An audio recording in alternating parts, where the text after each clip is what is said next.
Hey cosplayer, do you want to create awesome costumes? Like this or like this? But maybe you're afraid of failing and you're not sure where to start? If that's the case, you're not alone. I know exactly what it's like. It's hard to know where to begin, and you might find yourself asking, what tools and materials do I use? And how much is that going to cost to get it to look spot on like I want it to? But worst of all is that little voice in the back of your head questioning whether you can even do it and make it look good. My name is Skylar Osser from the Cosplay Apprentice, and after seeking out these answers to these problems for myself and talking to thousands of people that are struggling with these same issues, I developed a process for creating cosplay props and costumes quickly and easily.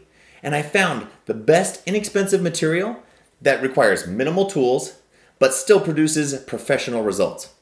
And I created a roadmap that will help you guide you through your entire journey. And we put it all together in a free online workshop called the Foam Forge. Now, it's only available for a limited time, so make sure to click below to enroll for free. I believe that everybody deserves magic in their life and should be able to create it regardless of their skill set.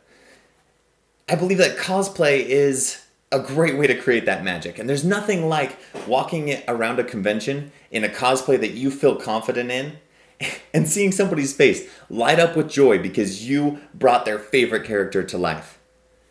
Don't let the fear of failure keep you from being who you want to be. You can create magic in your life. That confidence and that joy can be yours. Click to enroll for free in the Foam Forge workshop, and I'll show you exactly how easy it can be. Cosplay on, my friends. I'll see you on the other side.